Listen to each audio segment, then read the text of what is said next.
મંગલાચરણ સિદ્ધા સંતાન હંતારો યત્પાદાંબુજરેણવ સ્વીયાનાંતાન નિજાચાર્યાન પ્રણમામિ મુહુર્મુહુ યદનુગ્રહતો જંતુ સર્વદુઃખાતિગો ભવેत् તમહં સર્વદા વંદે શ્રીમદ્વલ્લભનંદનમ અજ્ઞાનતિમિરાન્ધસ્ય જ્ઞાનાഞ്જનશલાકયા ચક્ષુરુન્મીલિतं येन तस्मै श्रीगुरवे नमः नमामि हृदये शेषे लीलाक्षीराब्धिशायनम् सहस्रलीलाभिषेकमानं कलानिधिं चतुर्भिश्च त्रिभिस्तथा सर्वैर्विराजते रोसौ पंचदारदये मम।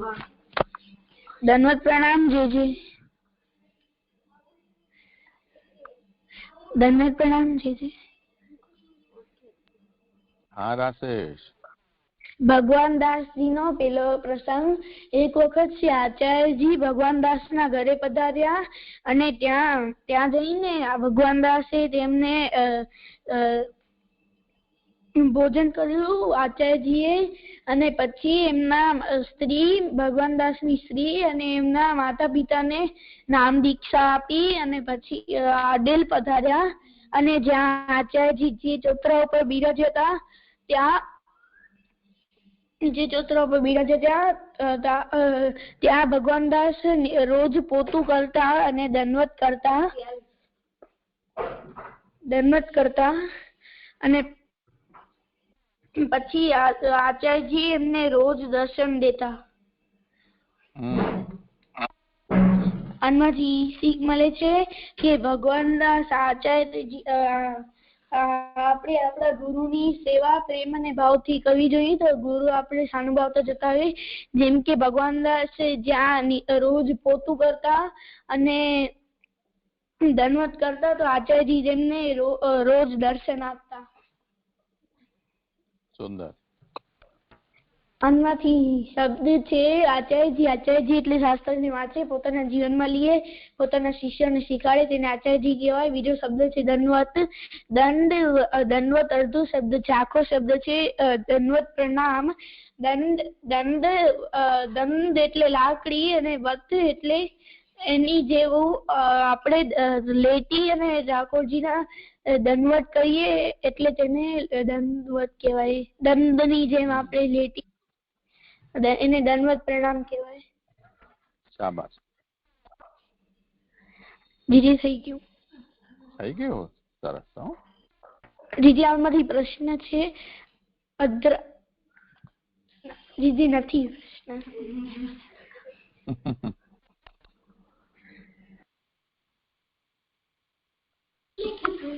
દંડવત પ્રણામ જીજી। હા જી। પછી આગળ બીજા દિવસે રાવણે એક સભા બોલાવી અને બધાને કહ્યું કે હવે શું થાય। એટલે એમને કીધું કે હવે માયાથી જ આપણે જીતવું પડશે નકા તો આપણે હારી જશું।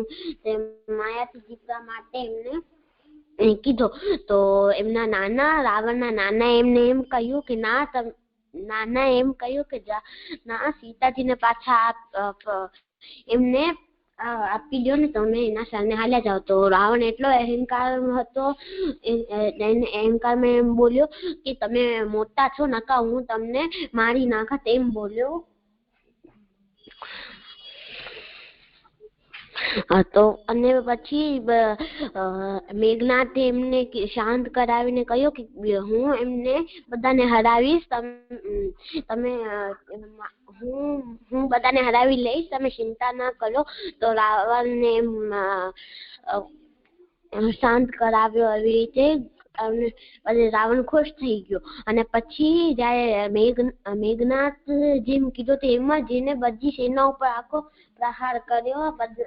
તો પછી પ્રહાર કરી બીજા સેના એના સામે ટીકી નતા શકતા તો ત્યાં રામજી વાનર સેના એના સામે ટીકી નતા શકતા। પછી રામજી પાસે ગયો રામજીને કઈ બુરો ભલો કીધો પણ રામજી એના ઉપર ધ્યાન ના દીધો ને ધૈર્ય રાખ્યો અને જે એમને કીધો એમના ઉપર ધ્યાન ના આપી અને જેમ જે શાંતિથી જેમને આપતો તો તીર આપતો તો એમના જવાબ આપતા. એના પછી લક્ષ્મણજી પાસે ગયા. લક્ષ્મણજી સાથે એમનો મોટો યુદ્ધ થયો. પછી એમને લાસ્ટમાં લાગ્યું લક્ષ્મણજી મને મારી નાખશે, તો એમને એક ભાલો નાખ્યો, ઝેરીલો ભાલો નાખ્યો લક્ષ્મણજી ઉપર. લક્ષ્મણજી પછી શામ થઈ ગઈ તો લક્ષ્મણજી એમના સામે કઈ બોલી શકે એટલે એમના જવાબ એટલે તીરથી એમને જવાબ ના દીધો અને એમને ભાલો ખાધો અને એ મૂર્છામાં આવી ગયા, મૂર્છિત થઈ ગયા. પછી રામજી હર વખતે શાંત થાય પછી પોતાની આખી સેના જોએ બધા છે કે નહીં. તો સેનામાં પછી એમને લક્ષ્મણજી ના દેખાણા તો હનુમાનજીએ એમ કહ્યું કે એમને મૂર્છિત થઈ ગયા છે. તો એમને કીધું કે કોઈ છે, કોઈ વેદ છે. તો વિભીષણે કીધું કે એક વેદ છે લંકામાં. તો હનુમાનજી ત્યાં ગયા અને વેદને કીધું કે હાલો લક્ષ્મણજી મૂર્છિત થઈ ગયા છે. તો એમને કીધું ના તમે અમારા દુશ્મન છો તો અમે તમારા સાથે નહીં હાલે. વેદે એમ કીધું. ત્યારે તો હનુમાનજી એ કીધું કે વેદ નતા હાલતો તો એમનો ઘર ઉપર એના અંદર વેદ શીખે એમનો ઘર ઉપાડીને લઈને આવી ગયા. અહીંયા આમાંથી શીખ મળે છે કે આપણે અહંકાર ના કરવો જોઈએ ને આપણે ધૈર્ય રાખીએ ને બધું કામ કરવું જોઈએ અને મોટાનો સન્માન કરવો જોઈએ. બહુ સારું. એ થઈ ગયું. બહુ સારું. દંડવત પ્રણામ. જે હા આશીર્વાદ. જે હું કીર્તન કરું. હા જરૂર કરો. ગોવલ્લભ ગોવર્ધન વલ્લભ શ્રી વલ્લભ ગુણ ગીને ન જાય. ગોવલ્લભ ગોવર્ધન વલ્લભ શ્રી વલ્લભ ગુણ ગીને ભુવ કીરેનો તરૈયા નભકી ધન કી બુંદે પરત લખાઈ. શ્રી વલ્લભ ગુણ ગીને જાય. ભુવ કીરેનો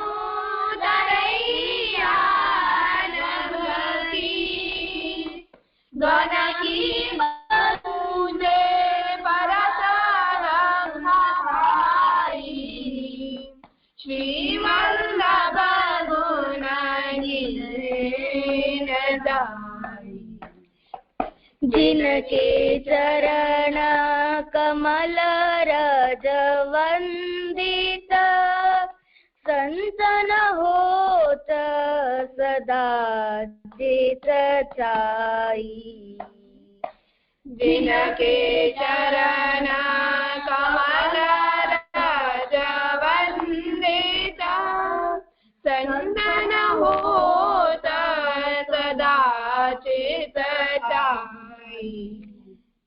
चीर स्वामी गिरिधर श्री विठ्ठल नंद नंदन की सभा पर छाई. श्री वल्लभ गुण गीने न जाई. चीर स्वामी गिरिधर श्री विठ्ठल नंद नंदन की सभा पर छाई. श्री वल्लभ गुण गीने जाई. गोवल्लभ गोवर्धन वल्लभ श्री वल्लभ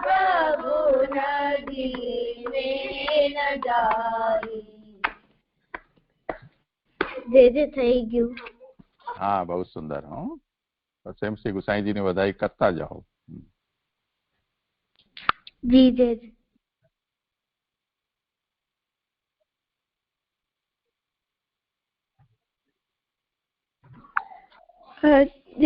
હાલના અધ્યયનમાં આપણે એવું જોયું હતું કે એમાં પેલો શ્લોક નિરોધ લક્ષણનો પેલો શ્લોક જોયો હતો. તો એમાં એવું છે કે ગોકુલમાં જે દુઃખ યશોદાજીને તથા નંદાદી ગોપોને થયું અને ગોપિકાઓને જે દુઃખ થયું તે દુઃખ ક્યારેક મને થાવ.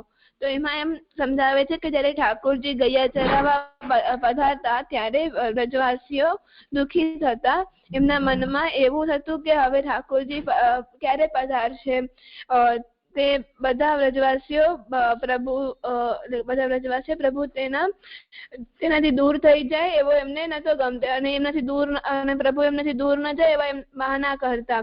તો એટલે વ્રજવાસીઓને પ્રભુનો વિયોગ નતો ગમતો, તેમને પ્રભુનો સંયોગ ગમતો હતો. પ્રભુ પધારે તો દુઃખી થતા. પ્રભુ જયારે એમના સાથે ના હોય, બીજી જગ્યાએ પધારે એટલે એમનાથી દૂર બીછડે તો એમને દુઃખ થતો. એમને ભય પણ લાગતો કે પ્રભુને શ્રમ થશે, કે ઠાકોરજીને શ્રમ થશે, કે ત્યાં પૂતના અને જેવા રાક્ષસોને બધા આવેલા તો એના કારણે પણ ભય થતો. તો આ બધા વ્રજવાસીઓ એટલે કે યશોદાજી, ગ્વાલો, ગોપીઓ, નંદરાયજીના ભાવ છે. તો એ ભાવના નથી.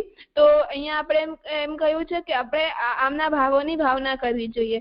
ભાવ અને ભાવનામાં ભેદ શું છે? તો ભાવ છે તે સ્પોન્ટેનિયસ છે, એટલે કે સહજ છે, અને ભાવના છે એ આર્ટિફિશિયલ છે, એટલે કે બનાવટી છે. તો જેમ આપણે એક્ઝામ્પલ જોયો તો કે દેશ પ્રેમી છે એમ આપણે એક્ઝામ્પલ આપ્યો હતો કે જે આઝાદી પહેલા જે પણ વીર હતા, જેમને દેશ માટે જાન આપી દીધી, એ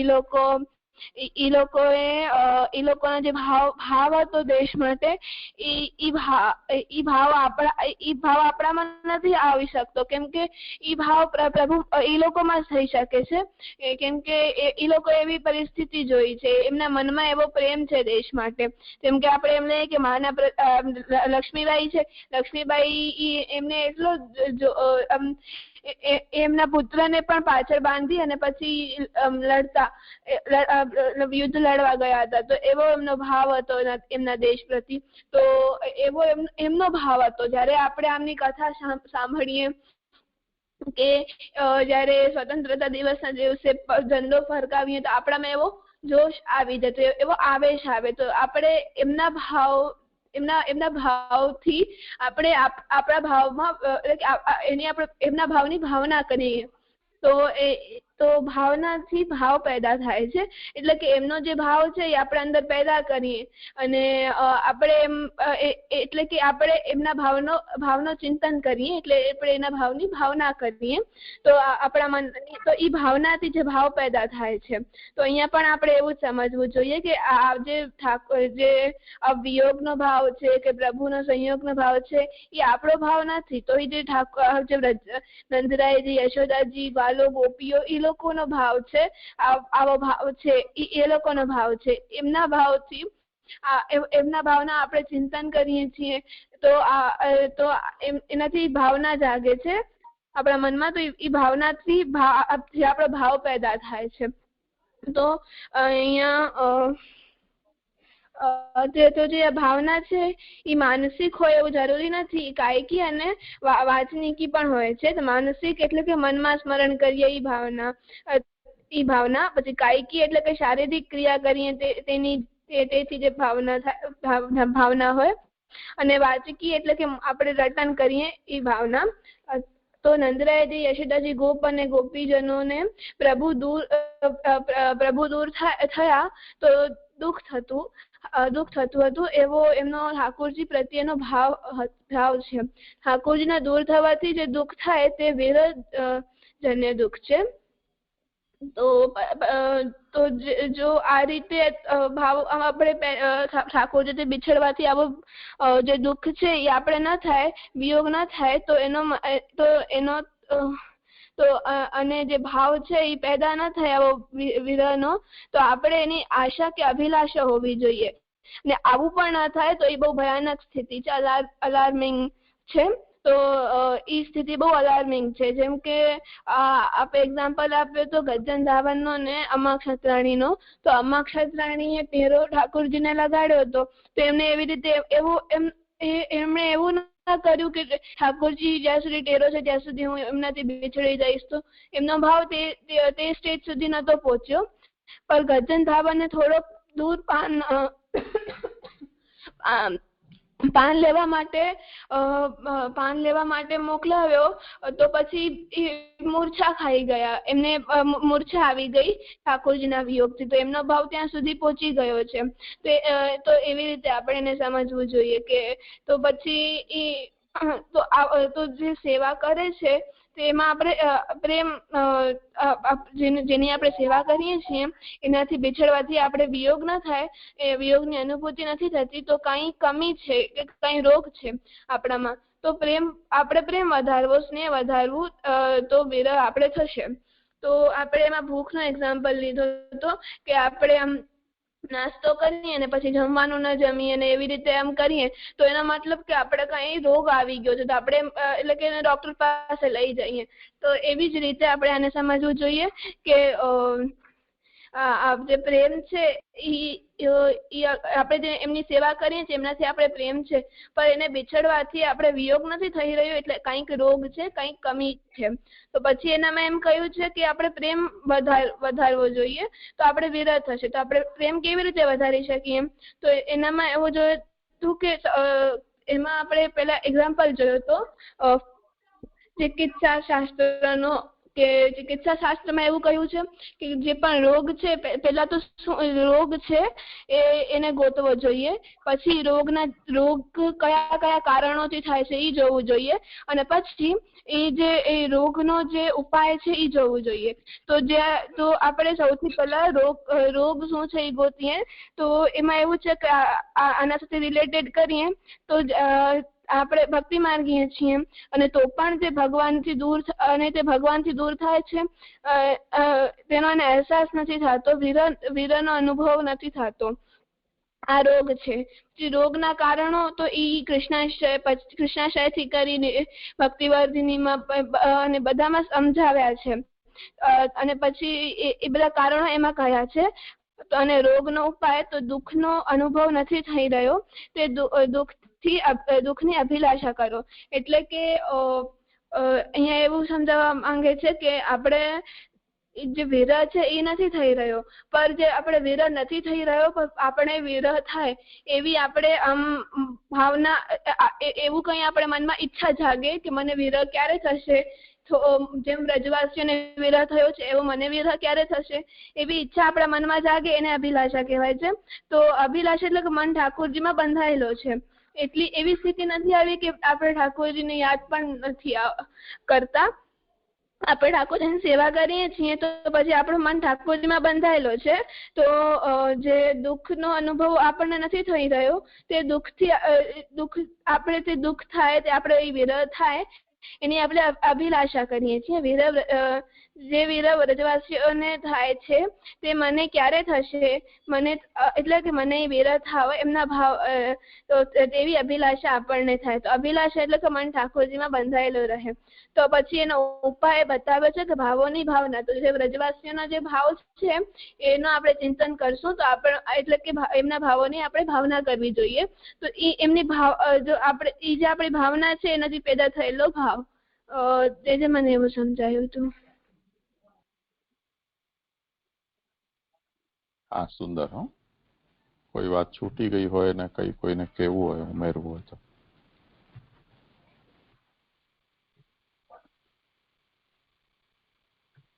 ઠીક છે, કરો આગળ. જી જી જી, બનોદ પ્રણામ. જી જી गोकुले गोपिकानां च सर्वेषां व्रजवासिनां यत् सुखं समभूतन्मे ભગવાન કિમ વિદાસ્યતિ। અર્થ ગોકુળમાં ગોપિકાઓને અને સર્વે વ્રજવાસીઓને ભગવાનના સહવાસથી જે સુખ થયું હતું તે સુખ ભગવાન મને ક્યારે આપશે? જે મને આમાં એવું સમજાય છે કે આમાં જેમ પેલાના શ્લોકમાં ભક્તિ હમણાં જે કહ્યું એ રીતે કે એ વિરહ કે વિયોગનો જેવું એવું કે છે કે એવો અનુભવ કર્યા હતા, એવી રીતે અહીંયા સુખની વાત કરવામાં આવી કે ગોકુળમાં ઠાકોરજી તો ગોપિકાઓના વ્રજવાસીઓ સાથે જ ગોકુળમાં જ રહેતા હતા, એમના સન્મુખ જે એવી બાલ લીલાઓ ને બધી લીલાઓ કરી છે પ્રભુએ, એવી લીલાઓના અનુભવ એટલે કે જીવને ક્યારે થશે એવી જીવ ઉત્સુકતા બતાવીને કહે છે કે એવું સુખ એને ક્યારે પ્રાપ્ત થશે એવું મને આમાં સમજાયું।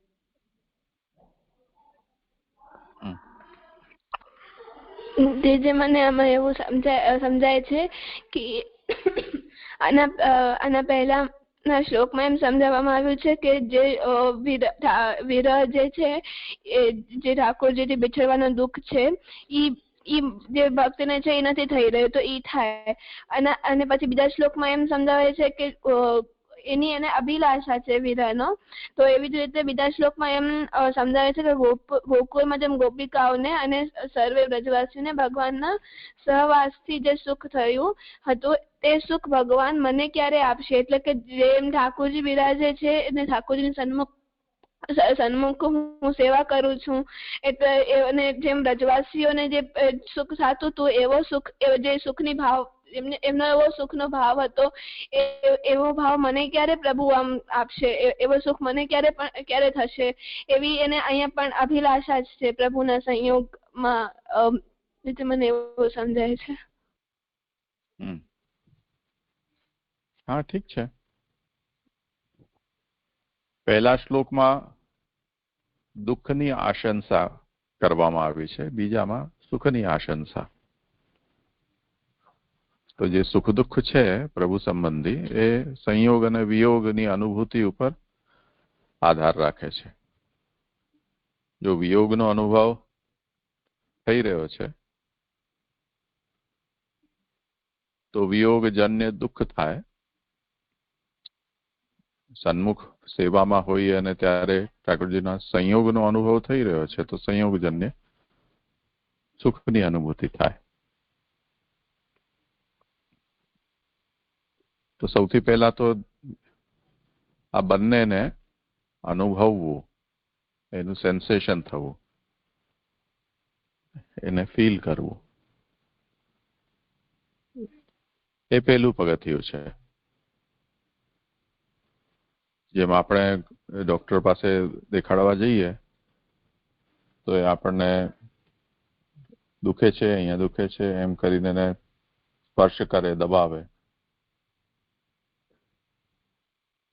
એટલે જે સ્થાનમાં પીડા છે એ સ્થાન એક વખત નિશ્ચિત કરવામાં આવે, એની અનુભૂતિ પીડાની થઈ રહી છે કે નહીં।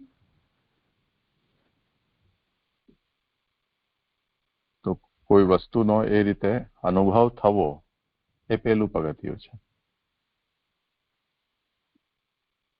પછી અનુભવજન્ય જે કંઈ પણ આપણી લાગણી હોય એ જેવો અનુભવ એના ઉપર એ લાગણીનો આધાર છે।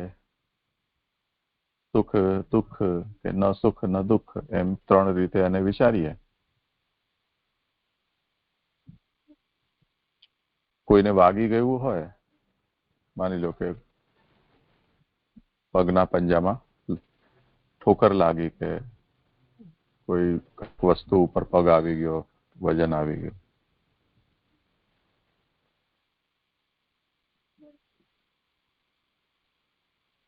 આપણે સ્પર્શ કરે, અહીંયા દુખે છે, અહીંયા કેવું લાગે છે, એમ સ્થાન બદલીને ડોક્ટરો આપણને રિસ્પોન્સ આપવાનું કે ઘણી વખતે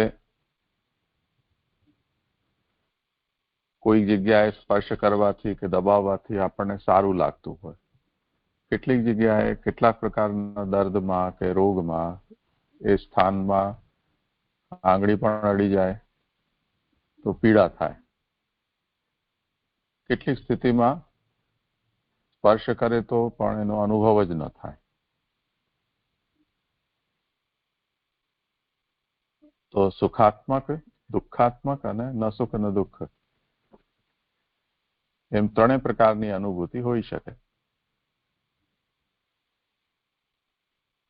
જેમ પગનો તળિયા છે, જે લોકો ખુલ્લા પગથી ચાલવાના અભ્યાસ હોય, બહુ નાજુક નમણા હોય, જે લોકો હંમેશા મોજે સ્લીપર વગેરે ઘરમાં પણ પહેરતા હોય, એ લોકોના પગના તળિયા પણ થોડા સેન્સિટિવ હોય. પણ આપણા જેવા લોકો જે ખુલ્લા પગથી ચાલવાના અભ્યાસ હોય, ઘરમાં ચપ્પલ કે એવું બધું ન પહેરતા હોય, એમના તળિયાની ચામડી જો ફ્લેટ ફૂટ ન હોય તો જેટલો ભાગ જમીનને સ્પર્શ કરતો હોય એ સંવેદના શૂન્ય થઈ જાય. એટલે ત્યાંનું જે ચેતના છે કે સેન્સેશન છે એ થોડું પાછળ સરક્યું જાય. એટલે એ ભાગમાં કોઈ ધારદાર વસ્તુ લાગે તો પણ એની પીડા ન થાય. પણ જે ભાગ પગના તળિયાનો જમીનને ન સ્પર્શતો હોય, થોડી ઊંચી ગોલાઈ વાળો હોય, ત્યાંની ચામડી સંવેદનશીલ હોય. એટલે ત્યાં કોઈ અણીદાર પથ્થર કે કાંટો કે એવું કંઈક લાગી જાય તો ત્યાં આપણને પીડાનો અનુભવ થાય. તો મુદ્દો સંવેદનાનો છે. જો સંવેદના થઈ રહી છે તો પછી સંવેદનાના અનુરૂપ એની પ્રતિક્રિયા આપણા અંદર પેદા થશે, સુખાત્મક, દુઃખાત્મક કે ન સુખ ન દુઃખાત્મક.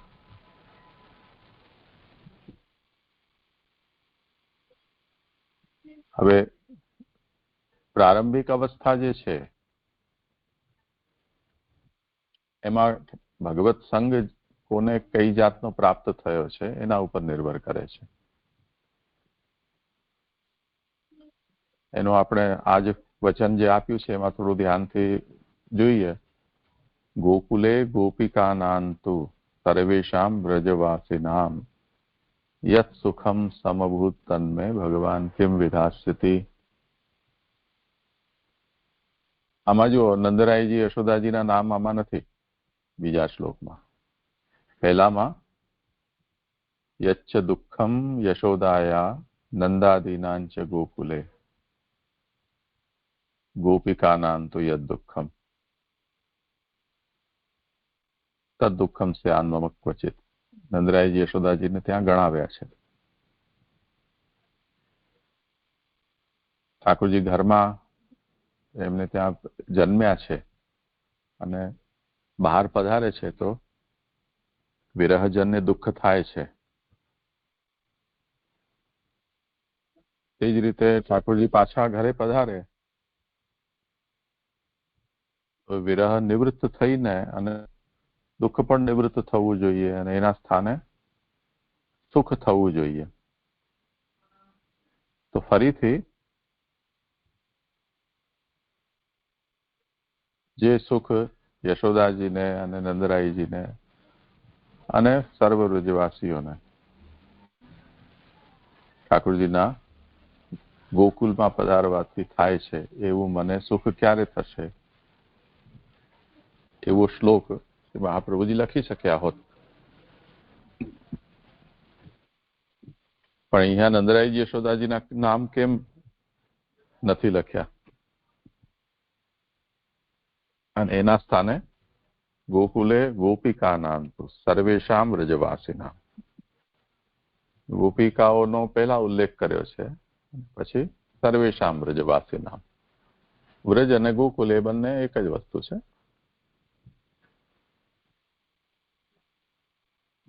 તો સર્વેષામ વ્રજવાસિનામમાં જો આપણે નંદરાય યશોદાજીને પણ લઈ લઈએ તો આવી જાય એ લોકો પણ. એમને પણ પ્રભુના પધારવાથી સુખ થાય એવું સુખ મને ક્યારે થાય. પણ ખાસ નામ દઈને એને જે દુઃખનું નિરૂપણ કર્યું એમાં ખાસ નામનો ઉલ્લેખ કરીને સુખનું નિરૂપણ શ્રી મહાપ્રભુજીએ નથી કર્યું. અને એના સ્થાને અહીંયા ગોપિકા અને સર્વ વ્રજવાસી ગોપિકાઓનું નામ ઉલ્લેખ કરીને કર્યું છે. એમ જનરલ રેફરન્સમાં સર્વેશામ વ્રજવાસી નામ એમ કહ્યું છે. તો એનો સીધો મતલબ એ છે કે સુખ દુઃખાનુભૂતિમાં કંઈક તો અંતર છે.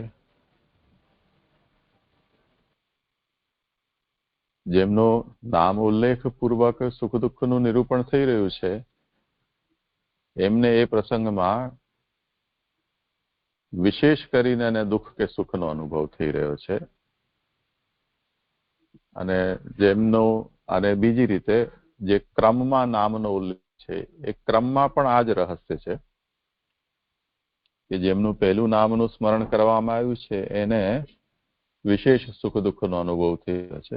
પછીના ક્રમમાં જેમનો નામોલ્લેખ છે એમને એમનાથી ઉતરતી કક્ષાના સુખ દુઃખનો અનુભવ થઈ રહ્યો છે. જેમ બહારથી કોઈ વ્યક્તિ આવે, પરિવારજન કે આપણો સ્નેહી, તો જેમ નાના બચ્ચાઓ છે એ લોકોની પ્રસન્નતા અલગ રીતે ઝલકે. એટલે એ લોકો ગાવા લાગે, નાચવા લાગે, દોડીને એને પકડી લે, બેટી લે કે ખોળામાં ચડવા માટે પ્રયત્ન કરે.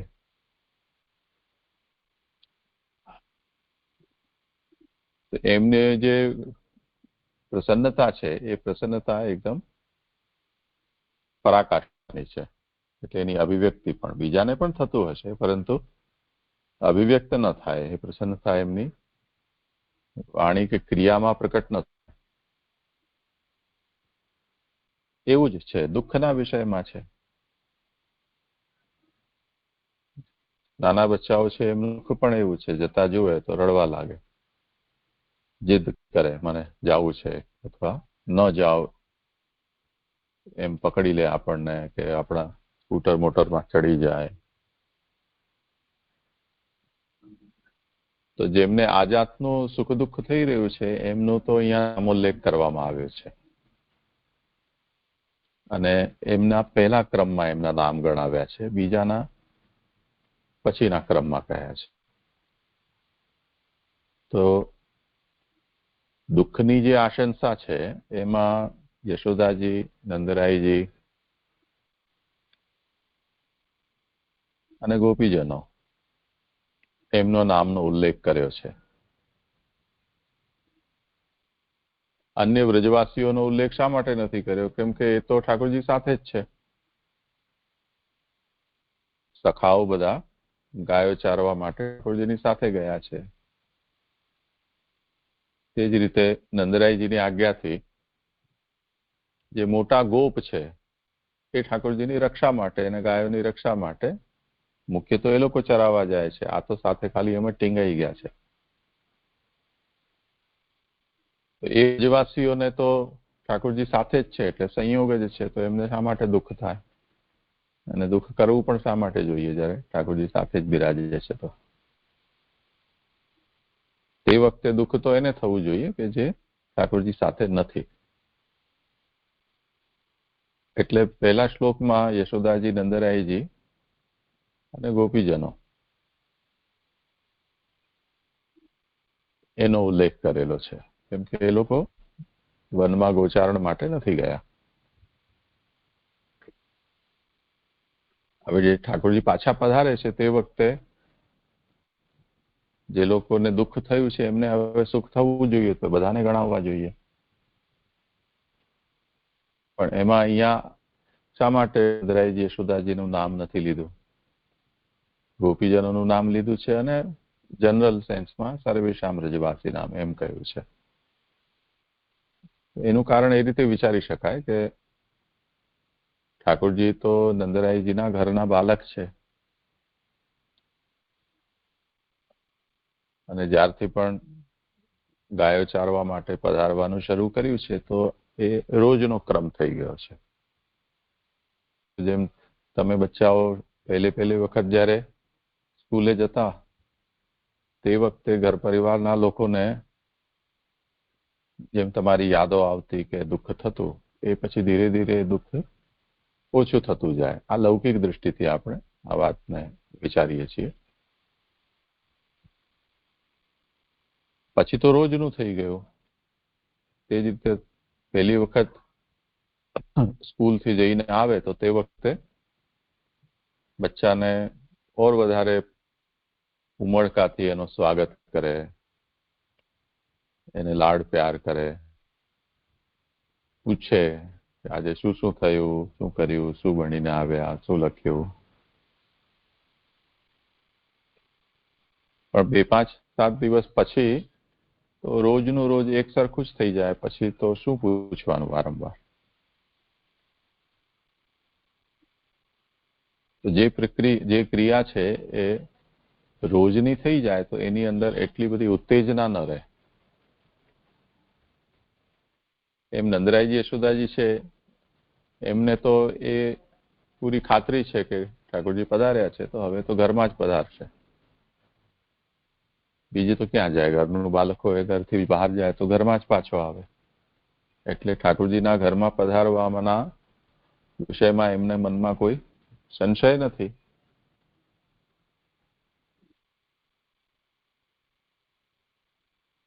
પધારે એની પ્રસન્નતા અવશ્ય થશે, પરંતુ તે સિવાયના જે લોકો જેમને ઠાકોરજીના દર્શનની અભિલાષા રહે, જેમના ઘરમાં ઠાકોરજી જન્મ્યા નથી, પ્રગટ્યા નથી, અને ઘરથી બહાર પધારે તે વખતે જ એમને ઠાકોરજીના દર્શન કરવાનો અવસર મળે, નહીં તો ન મળે. એ પણ એટલો જ ક્ષણ કે એમના ઘર આગળથી પસાર થાય. દરેક ગોપીજનો છે એ પોતપોતાના ઘરના કામમાં વ્યસ્ત હોય અને એ વાટ જોઈને બેઠા હોય કે ક્યારે ઠાકોરજી ગાયો સાથે બ્રજમાં પધારશે. તો એમાં ગાયોની ખુરીથી બ્રજરજ ઉડતી હોય, એને કારણે દૃશ્ય પણ થોડું ધૂંધળું થઈ જાય, સ્પષ્ટ દર્શન ન થાય. જો ઠાકોરજી ગાયોના પાછળ હોય તો કે વચ્ચે હોય તો જે અન્ય બ્રજવાસીઓ છે એમને ઠાકોરજીના દર્શન બહુ ઓછા ક્ષણ માટે અસ્પષ્ટ થાય, અને તેમાં પણ ઠાકોરજીની દૃષ્ટિ ક્યાં હોય એનું નક્કી નહીં. સામસામે ઘર હોય તો એક તરફ દૃષ્ટિ થઈ હોય તો બીજી તરફ મુખારવિંદ ન હોય, શ્રીમસ્તક હોય, પાછળના વાળના જ દર્શન, મુખારવિંદના દર્શન ન થાય નજીકથી. અને પછી તો ઠાકોરજી પાછા ઘરમાં પધારી જવાના છે. પછી તો બીજે દિવસે સવાર સુધી ઠાકોરજીના દર્શન થશે નહીં. એટલે ગોકુલે ગોપિકાના અંતો, ગોપીજનોને સૌથી વધારે ઠાકોરજી ઉપર પ્રેમ છે, એટલે એમનું નામ પહેલું છે. નંદરાય યશોદાજીનું એટલા માટે નથી લીધું કે એવું નથી કે એમને ઠાકોરજીના પધારવાથી સુખ થયું જ નથી. સુખ થયું જ છે, પણ એમનું સુખ સ્થિર પ્રકારનું સુખ છે.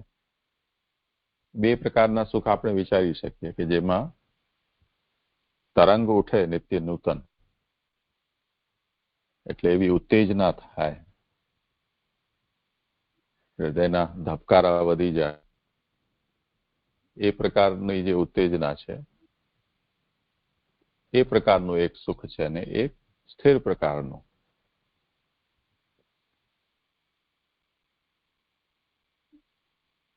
તો જેમ તમે લોકો ઘણા વખતથી ઘરથી બહાર હો અને પછી પાછા ઘરે ફરતા હો તો ગામના નામના ઓલા માઇલસ્ટોનમાં લખેલું આવે આટલા કિલોમીટર, હવે આટલા કિલોમીટર, હવે આટલા કિલોમીટર. તો એક્સાઇટમેન્ટ વધી જાય એકદમ આપણને. કેમ જલ્દી આવે, કેમ જલ્દી પહોંચીએ, એવી જાતની તત્પરતા પણ જાગે મનમાં. પછી ક્યાંક વચ્ચે સિગ્નલ લાઇટ આવે ટ્રાફિકની, કે રેલવે ક્રોસિંગ આવી જાય, કે ટ્રાફિક જામ આવી જાય, એવા કોઈ કારણથી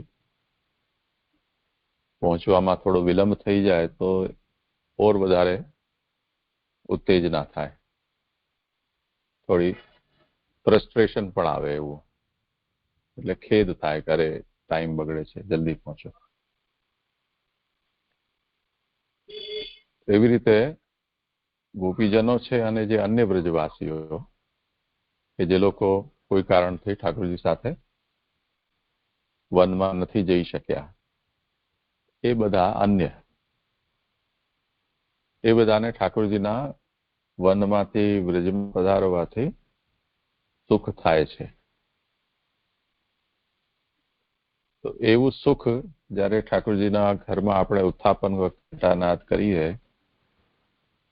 ત્યારે એ ઉમળકાવાળું સુખ આપણને થાય છે. જો નથી થઈ રહ્યું તો કેમ નથી થઈ રહ્યું? મને થવું જોઈએ. તો થવું જોઈએ એવી આશંસા, એટલે એવી અભિલાષા, ઉત્કંઠા, એ આ બીજા શ્લોકમાં કરવામાં આવી રહી છે. જેમ સુખ દુઃખમાં આપણે એ વાત જોઈ હતી કે ભૂખ એક પ્રકારની દુઃખાનુભૂતિ છે, અને કોઈ વ્યક્તિને ભોજનનો સમય થાય તેમ છતાં પણ જો ભૂખ નથી લાગતી, તે ભોજન માટે તત્પરતા નથી આવી રહી, તો કંઈક રોગ છે એમ સમજવું જોઈએ, અસ્વસ્થતા છે. એવી જ રીતે સુખનો અવસર હોય તે વખતે સુખાનુભૂતિ ન થાય તો પણ કોઈ એક જાતનો રોગ છે એમ સમજવું જોઈએ, કંઈક અસ્વસ્થતા છે. નહીં તો બધા લોકો આનંદ પ્રમોદ કરી રહ્યા છે, હસી રહ્યા છે, કૂદી રહ્યા છે, ગાઈ રહ્યા છે, તો તને શું સમસ્યા છે?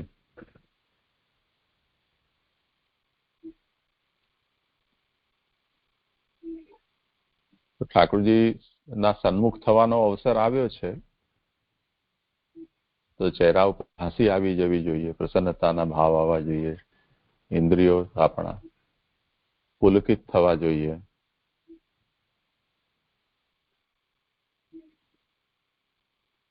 તે સમયે ઠાકોરજીની સ્તુતિ આદિના ગીતો કે કીર્તનો છે એ મુખમાંથી પ્રકટ થવા જોઈએ.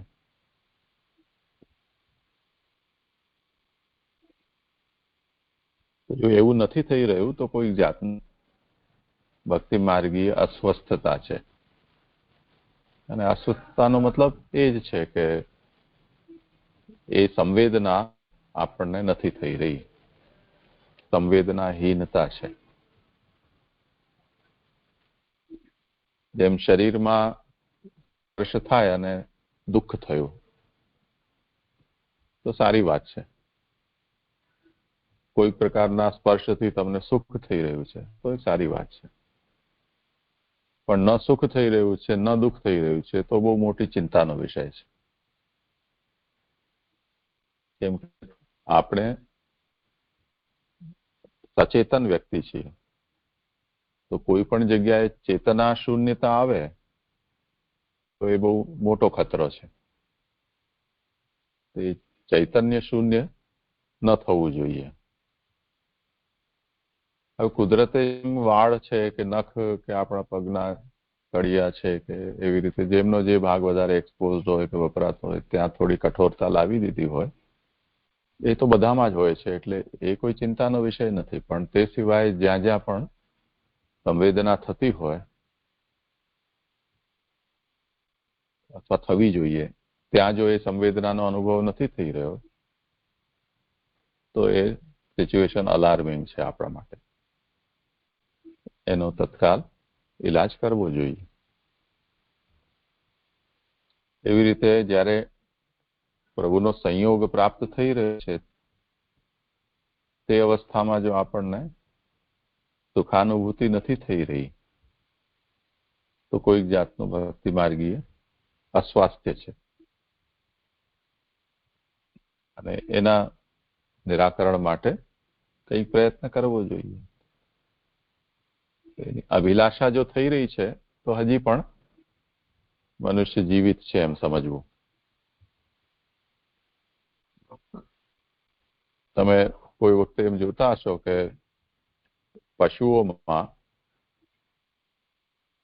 પ્રાકૃતિક રીતે એવું જોવા મળે છે કે એમના શરીરમાં કંઈ રોગ થાય તો એ ખાવાનું બંધ કરી દે.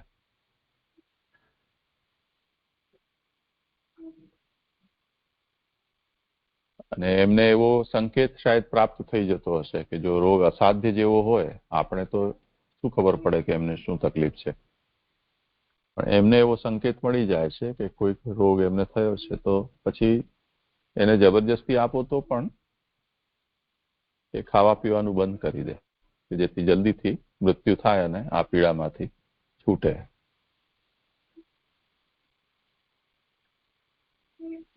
તો એ બધી જાતની અનિચ્છા એમના અંદર પ્રકટ થઈ જાય છે જીવન સંબંધી. આપણે એને કોઈ જાતની હતાશા કહી શકીએ, નિરાશા, હતાશા. પણ આપણી પાસે તો બીજા ઘણા બધા ઉપાયો છે. પશુવત જે હોય એની જુદી વસ્તુ છે, પરંતુ જેની પાસે ઉપાય છે તો એ ઉપાયનું ચિંતન કરવું જોઈએ.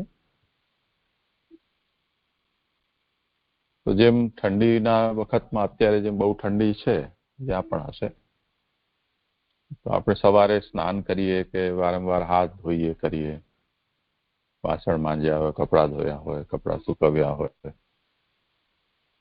તો આપણા હાથની ચામડી છે એ થોડી વાર માટે એવી થઈ જાય કે એને ખરેખર કઈ વસ્તુ કેટલી ગરમ કે ઠંડી છે એનો અનુભવ થતો બંધ થઈ જાય. એટલે એની સંવેદના થોડી ગડબડી જાય, કેમ કે ત્યાંના જે ચામડીના અંદર રહેલા જે તંતુઓ છે, જ્ઞાન તંતુ, એમાં ઠંડને કારણે લોહીનો સંચાર ઓછો થઈ જાય, એને કારણે એમની પોતાની એ અનુભવ કરવાની ક્ષમતા કમજોર પડી જાય. તો કોઈ વસ્તુને બહુ ગરમ હોય એને પણ આપણે સ્પર્શ કરીએ તો એ ગરમ છે એવી ખબર ન પડે. ઠંડા અને ગરમનો બંનેનો અનુભવ એક સરખા જેવો લાગે. થોડી વાર સુધી આપણે પછી હાથને પોંછી દઈએ, મસલીએ, ફરી પાછું નોર્મલ ટેમ્પરેચરમાં આપણો હાથ ચામડી આવી જાય, પછી ધીરે ધીરે આપણને સંવેદના છે એનો અનુભવ થવા લાગે. તો એ આપ પાસે ઉપાય છે કે જે ચેતના શૂન્યતા આવે છે એને ફરીથી સચેતન કે સંવેદનશીલ કઈ રીતે બનાવી શકાય.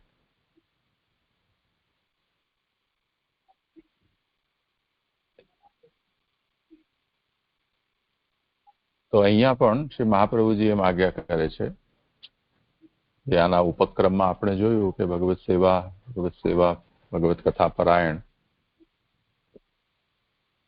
હજી નિરોધ, હજી પરિપક્વ અવસ્થા ઉપર જે પહોંચ્યા નથી, એમને ભગવત સેવા અને ભગવત કથાના અનવસરમાં જે ભગવત કથા છે એ કાલમાં પ્રભુના વિરહજન્ય દુઃખ અને સેવાના સમયમાં પ્રભુનો સંયોગ અને સુખ એનો અનુભવ કરવો જોઈએ, થવો જોઈએ. ન થતું હોય તો એની ભાવના કરવી જોઈએ. તો એ પ્રકારનું સુખ ઠાકોરજી હોવા છતાં સન્મુખ કેમ નથી થઈ રહ્યું, એ પ્રકારનું દુઃખ જે અનવસરમાં બિરાજે છે તો કેમ નથી થઈ રહ્યું, એનું ચિંતન કરીને જેમને એવું સુખ દુઃખ થતું હતું એમના ભાવો અને એમના સાથે પ્રભુની લીલા એ વખતે એ કાલમાં એ લોકોએ શું કર્યું એનું ચિંતન કરવું.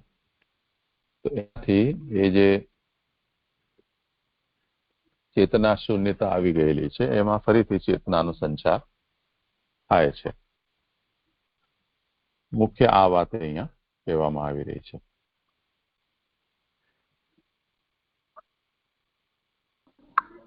ભક્તિ જી જી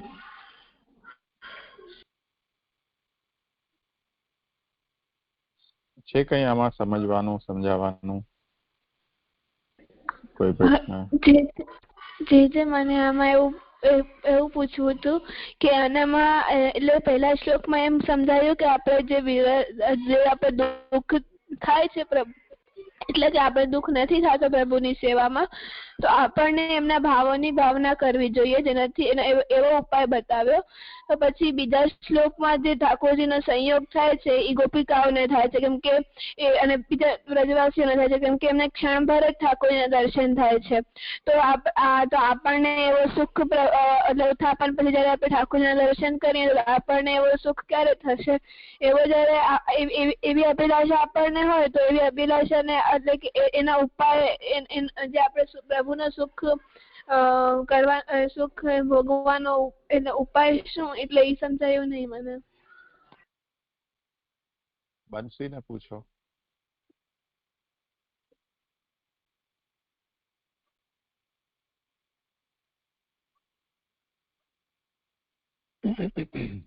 જે મને પણ નથી ખબર.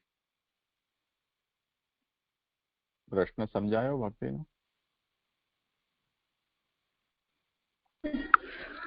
જી જી શું છે પ્રશ્ન?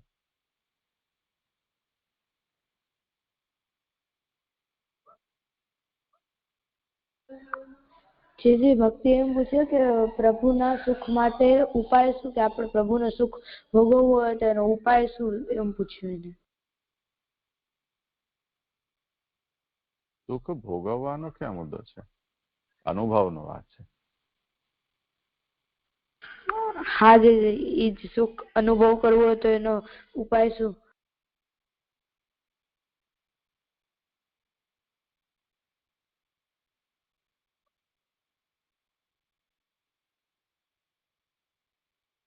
જોઈએ, કાલે આપણે કરીશું અને ફરીથી આ વિષય. હજી તો આખા ગ્રંથ આ વિષય ઉપર છે. કાલે તમે જે આજે આપણે કર્યું ને એનું આવર્તન કરશો તો આપોઆપ એનો ઉત્તર મળી જશે. જી જી જી અહીંયા આજે વિરામ રાખીએ.